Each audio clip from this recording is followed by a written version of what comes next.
नमस्कार, स्वागत है आपका दिल्ली एनसीआर दिन भर में आपके साथ। मैं हूं मुकेश गुप्ता।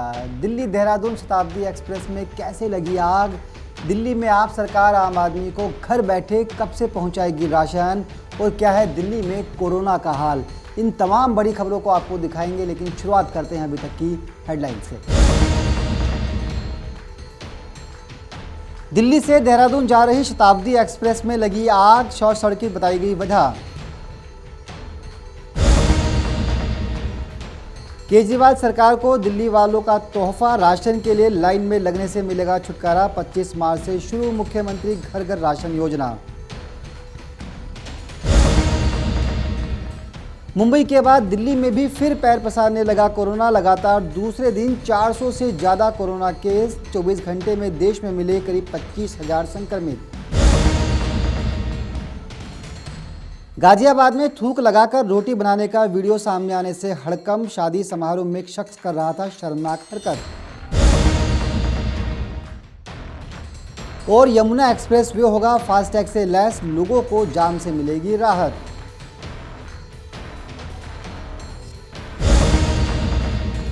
अब खबरें विस्तार से। दिल्ली से देहरादून जा रही शताब्दी एक्सप्रेस ट्रेन में अचानक आग लग गई। ट्रेन के C5 कोच में अचानक आग लग जाने से पूरी ट्रेन एक आग के गोले के रूप में नजर आई। बताया जा रहा है कि ट्रेन में शॉर्ट सर्किट की वजह से आग लगी है। फिलहाल इस घटना में किसी के हताहत होने की कोई खबर अभी तक सामने नहीं आई है। दिल्ली से देहरादून जा रही शताब्दी एक्सप्रेस में अचानक आग लग गई। शॉर्ट सर्किट की वजह से शताब्दी एक्सप्रेस के AC कोच में ये भीषण आग लगी है। दुर्घटना में किसी के हताहत होने की सूचना नहीं है। बताया जा रहा है कि दिल्ली से देहरादून जा रही 02017 शताब्दी एक्सप्रेस में हरिद्वार के पास कंसरो स्टेशन के पास आग लगी। आग ने कुछ ही देर में भयानक रूप अख्तियार कर लिया। वीडियो में देखा जा सकता है कि ट्रेन के C5 बोगी की खिड़कियों से आग की ऊंची ऊंची लपटें उठने लगी। रेलवे अधिकारियों के मुताबिक ये दुर्घटना दोपहर 12 बजे के बाद रायवाला और कंसरो रेलखंड पर हुई है। हालांकि दुर्घटना में किसी के भी हताहत होने की सूचना नहीं है। ये 12:15 पे सूचना मिली थी कांसरो स्टेशन के स्टेशन मास्टर को कि एक किसी कोच में धुआं निकल रहा है, तो उन्होंने चेन पुलिंग करी हुई है पैसेंजरों ने वहाँ पे ना। तो उसके बाद जब आग ज़्यादा हो गई है तो उन्होंने आइसोलेट कर, उन गार्ड और ड्राइवर द्वारा उसको कोच को आइसोलेट कर दिया गया। वहाँ पे आइसोलेट करने के बाद आगे पीछे के पोर्शन आगे खड़े कर दिए, पीछे के पोर्शन पीछे खड़े करके उसको अलग कर दिया है। अभी अपडेट ये है कि आठ कोच जो उसके आगे के थे वो हमारे पास आ रहे हैं और देहरादून जाएंगे ऐसी, और पीछे वाले जो कोच बचे हुए थे वो कोच आपके रायवाला तक उसको ले जाया जाएगा। इंजन उसका वहाँ पहुँच चुका है और वहाँ से उसको रायवाला क्लियर करेंगे उसको। तो कोई हताहत होने की खबर नहीं, ऐसे कुछ वो नहीं सूचना मिली है इस तरह की। ट्रेन में आग लगने की सूचना मिलते ही आनन फानन में रेलवे अधिकारियों को अलर्ट किया गया। फायर ब्रिगेड को सूचना दी गई। फायर ब्रिगेड के कर्मियों ने बड़ी मशक्कत के बाद ट्रेन में लगी आग पर काबू पाया और रेलवे के मुताबिक हादसे के बाद जिस बोगी में आग लगी थी उसे ट्रेन से काटकर अलग कर दिया गया और ट्रेन को आगे के लिए रवाना किया गया। इधर ट्रेन के गार्ड ने जानकारी दी है कि C5 कोच के सभी यात्री सुरक्षित हैं। उन्हें आग लगने के फौरन बाद दूसरी बोगियों में शिफ्ट कर दिया गया था। इस कोच में कुल 35 यात्री सवार थे। किसी को भी नुकसान नहीं पहुंचा है। वहीं रेलवे के अधिकारियों ने पहली जांच में रेल में शॉर्ट सर्किट के चलते आग लगने की वजह बताई है, जिसके बाद शॉर्ट सर्किट के कारणों की जांच की जा रही है। नवोदय टाइम्स के लिए संगीता सिंह की रिपोर्ट, दिल्ली। दिल्ली के लोगों को घर घर राशन पहुंचाने के लिए अब दिल्ली की आम आदमी पार्टी सरकार घर घर राशन योजना पर काम कर रही है। आने वाली 25 मार्च से राजधानी दिल्ली के करीब 100 घरों को शुरुआत के तौर पर उनके ही घर में राशन देने की योजना पर काम किया जाएगा। आपको बता दें कि दिल्ली सरकार पहले ही अनाउंस कर चुकी है कि लोगों को राशन की दुकान पर लगने वाली लंबी लाइन में खड़े नहीं होना पड़ेगा। और इसी स्कीम की शुरुआत आने वाली 25 मार्च से की जा रही है। केजरीवाल सरकार का बड़ा ऐलान, अब राशन के लिए नहीं लगानी होगी लाइन, घर बैठे दरवाजे पर मिलेगा राशन, डोर स्टेप डिलीवरी की होगी शुरुआत, आम आदमी को इससे मिलेगा लाभ। दिल्ली सरकार ने आम आदमी के लिए बड़ा ऐलान किया है। दरअसल दिल्ली की केजरीवाल सरकार ने 25 मार्च से दिल्ली में राशन की डोर स्टेप डिलीवरी शुरू करने के लिए कहा है। बता दें, आम आदमी पार्टी सरकार ने ऐलान किया था कि मुख्यमंत्री घर घर राशन योजना के तहत लाभार्थियों को घर बैठे राशन का लाभ मिल सकेगा। शुरुआत के लिए 100 घरों को चिन्हित कर लिया गया है। दिल्ली सरकार के मुताबिक सीमापुरी इलाके के 100 घरों में राशन की डोर स्टेप डिलीवरी से योजना को लॉन्च किया जाएगा। इसके बाद 1 अप्रैल से नई दिल्ली और बल्ली मारान के इलाकों में भी राशन की डोर स्टेप डिलीवरी शुरू की जाएगी। खाद्य एवं आपूर्ति मंत्री इमरान हुसैन ने विभाग के अधिकारियों से Delhi state civil supply corporation limited और Delhi state consumer cooperative store limited को सीमापुरी सर्कल में 100 घरों को चिन्हित करने का निर्देश दिया है। आदेश में संबंधित विभाग और एजेंसियों को कहा गया है कि लाभार्थियों को मिलने वाले राशन की मात्रा, उनका पता और फोन नंबर आदि भी सुनिश्चित कर लिया जाए ताकि इनके घर पर राशन पहुंचाने में कोई दिक्कत न हो। इस योजना से आम लोगों को लंबी लाइनें नहीं लगानी पड़ेंगी। इतना ही नहीं, इस योजना के शुरू होने के बाद लोगों को राशन की दुकान पर आने की जरूरत नहीं पड़ेगी। साथ ही अगर आपको 25 किलो गेहूं और 10 किलो चावल मिलना है तो 25 किलो की एक शानदार पैकिंग में साफ सुथरा गेहूं या आटा और 10 किलो चावल की एक बोरी बनाकर आपके घर पहुंचा दिया जाएगा। आपको किसी दुकानदार के पास जाने की जरूरत नहीं होगी, कहीं पर लाइनों में लगने की जरूरत नहीं है। दिल्ली के लोगों को ये विकल्प दिया जाएगा कि जो दुकान पर जाकर राशन लेना चाहेगा वो दुकान पर जाकर ले सकता है, और अगर होम डिलीवरी चाहते हैं तो दूसरे विकल्प का इस्तेमाल कर सकते हैं। दिल्ली सरकार के मुताबिक जिस दिन दिल्ली में राशन की होम डिलीवरी शुरू होगी उसी दिन केंद्र सरकार की one nation one ration card की योजना भी लागू कर दी जाएगी। ब्यूरो रिपोर्ट, नवोदय टाइम्स, नई दिल्ली।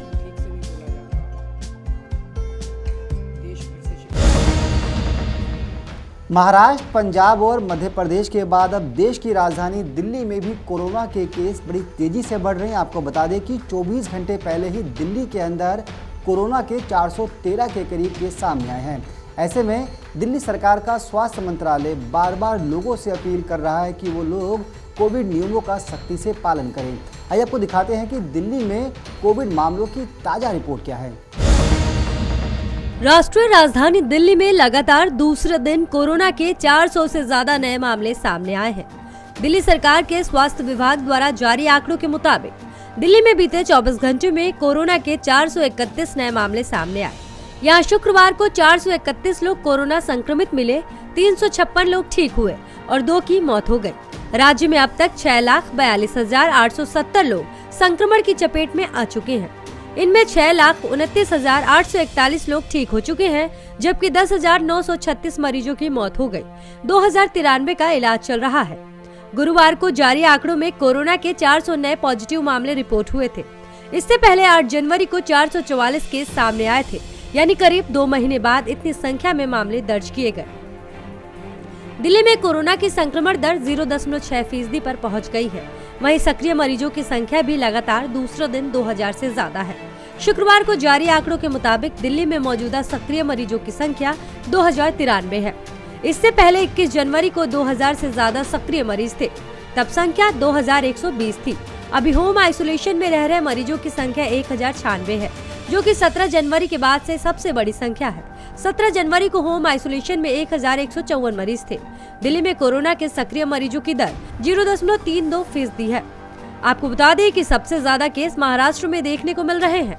बीते 24 घंटे में महाराष्ट्र में 15,817 नए मामलों का पता चला। राज्य में पिछले साल 1 अक्टूबर के बाद पहली बार इतनी संख्या में कोरोना मरीजों का पता चला। 12 फरवरी से 11 मार्च के बीच महाराष्ट्र में 74,000 एक्टिव केस बढ़े हैं। वहाँ एक्टिव मामलों में 29% की बढ़त देखने को मिली है। वहीं देश में कोरोना संक्रमण के मामले लगातार बढ़ रहे हैं, जिसको लेकर केंद्र सरकार राज्यों से लगातार एहतियात बरतने की अपील कर रही है। शनिवार को कोरोना के नए मामलों की संख्या में फिर बढ़ोतरी हुई। शनिवार को केंद्रीय स्वास्थ्य मंत्रालय की ओर से जारी किए गए आंकड़ों के मुताबिक पिछले 24 घंटे में भारत में कोरोना संक्रमण के 24,882 नए मामले दर्ज किए गए, जो कि इस साल सबसे ज्यादा हैं। इससे पहले शुक्रवार को कोरोना के 23,285 मामले सामने आए थे। इसी के साथ देश में संक्रमण के मामलों की संख्या बढ़कर 1,13,33,728 हो गई।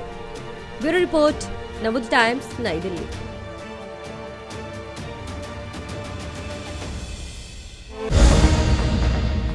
अगर आप किसी शादी समारोह में जा रहे हैं तो ध्यान रखिएगा कि कहीं आप किसी की थूक लगी रोटी तो नहीं खा रहे।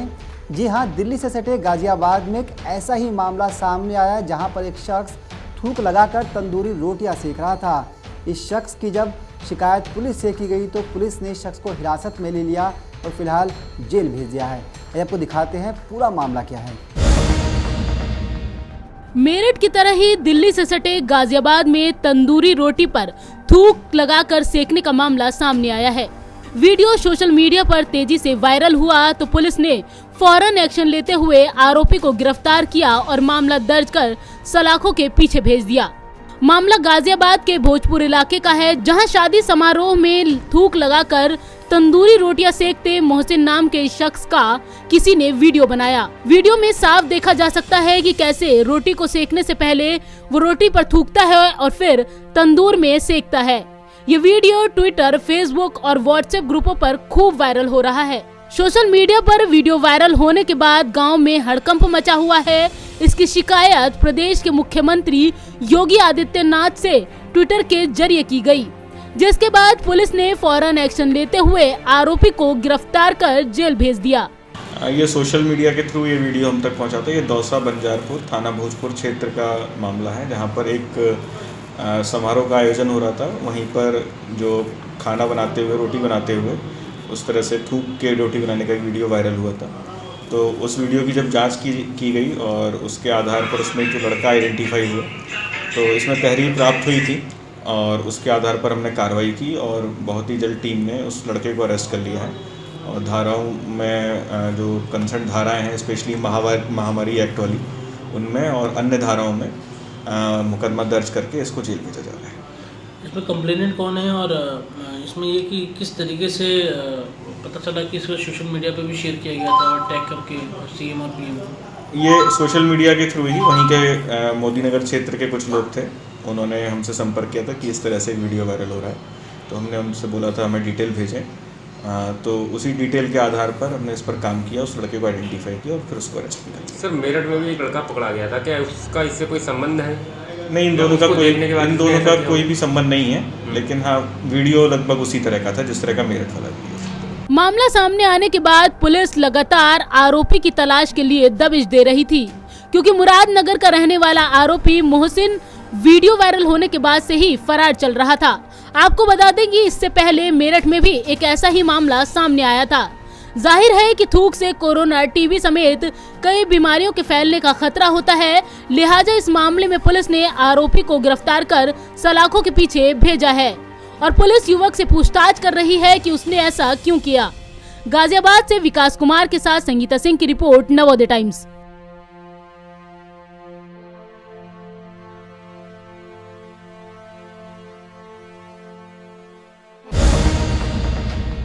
अगर आप यमुना एक्सप्रेसवे पर सफ़र करते हैं तो आपके लिए एक अच्छी खबर है। जी हाँ, केंद्र सरकार अब यमुना एक्सप्रेसवे पर टोल की जगह फास्टैग का इस्तेमाल करने की योजना पर विचार कर रही है। आपको बता दें कि फास्टैग लगने से टोल पर लोगों को समय में तो बचत मिलती है, साथ ही कैश की वजह से जो परेशानियां सामने आती है वो भी ख़त्म हो जाएगी।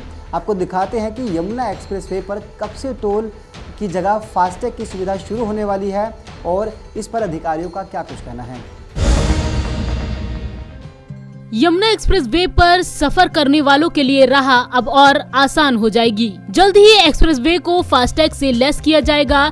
इसे लेकर यमुना प्राधिकरण की ओर से फैसला ले लिया गया है और इस फैसले को लेकर सोमवार यानी 15 मार्च को यमुना प्राधिकरण के कार्यालय में कंसोर्शियम, बैंक और अथॉरिटी के बीच MOU साइन होगा। NHAI ने सभी हाईवे पर फास्टैग की सुविधा उपलब्ध कराई है। ये फैसला हाईवे और एक्सप्रेसवे पर जाम की परेशानी से बचने के लिए लिया गया है।